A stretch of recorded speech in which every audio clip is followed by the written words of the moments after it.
Assim diz o Senhor: desça ao palácio do rei de Judá e proclame ali esta mensagem. Ouça a palavra do Senhor, ó rei de Judá.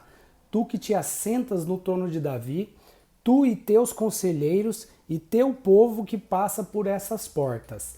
Assim diz o Senhor: administrem a justiça e o direito, livrem o explorado das mãos do opressor. Não oprimam nem maltratem o estrangeiro, o órfão ou a viúva, nem derrame sangue inocente neste lugar. Jeremias 22, do 1 ao 3.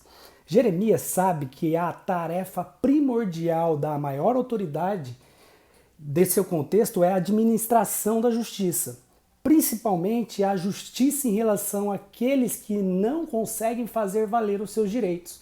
O foco da ação preferencial da autoridade deveria e deve ser na defesa dos fragilizados socialmente e não aumentar as injustiças.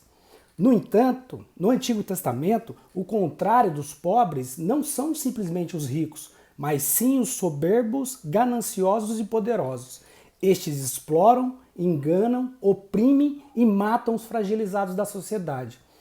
Existe uma pobreza denunciada pela Bíblia que não é resultado de uma lei natural e muito menos da vontade de Deus. Apesar de algumas teologias ensinarem como da prosperidade, que se você fica rico é porque você semeou bastante para você colher, pois você foi chamado para ser cabeça e não cauda, e essas teologias elas são sempre fundamentadas em textos interpretados de forma alegórica ou totalmente fora do contexto. Mas isso eu vou tratar em outro vídeo. Mas existe sim uma pobreza que é resultado da violência e da injustiça.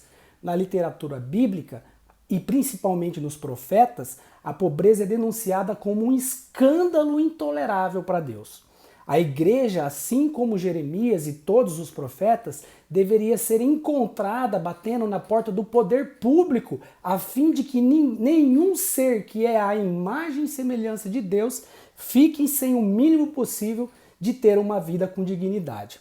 Pois é totalmente imoral a falta de comprometimento do Estado com os deveres, para com os cidadãos, que passa quase meio ano trabalhando somente para pagar impostos. Mas preferimos viver em nossa bolha, que promete igrejas cada vez maiores e vida confortável e, claro, cheia de dinheiro. E essas teologias são fundamentadas para quê? Para que a teologia ela sustente o status quo.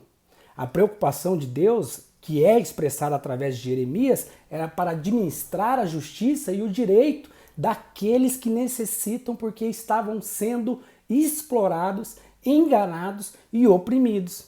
Há um tipo de leitura instalada em nós que se faz partindo da nossa posição social em que estamos, onde o bem e o mal simplesmente se limita apenas a uma esfera abstrata, espiritual. Essa leitura promete uma ascensão na sociedade para aqueles que estão seduzidos por este ídolo. É só cumprir as suas obrigações que ele vai crescendo cada vez mais, enquanto oculta as contradições e as mazelas em nosso redor. Cadê os Jeremias do nosso tempo? Por que as preocupações dos profetas de hoje não são as mesmas da Bíblia? Realmente, eu não sei. O que eu sei é que Deus nos ouve. Disse o Senhor: de fato, tenho visto a opressão sobre o meu povo no Egito, e também tenho escutado o seu clamor por causa dos seus feitores, e sei quanto eles estão sofrendo. Êxodo 3:7.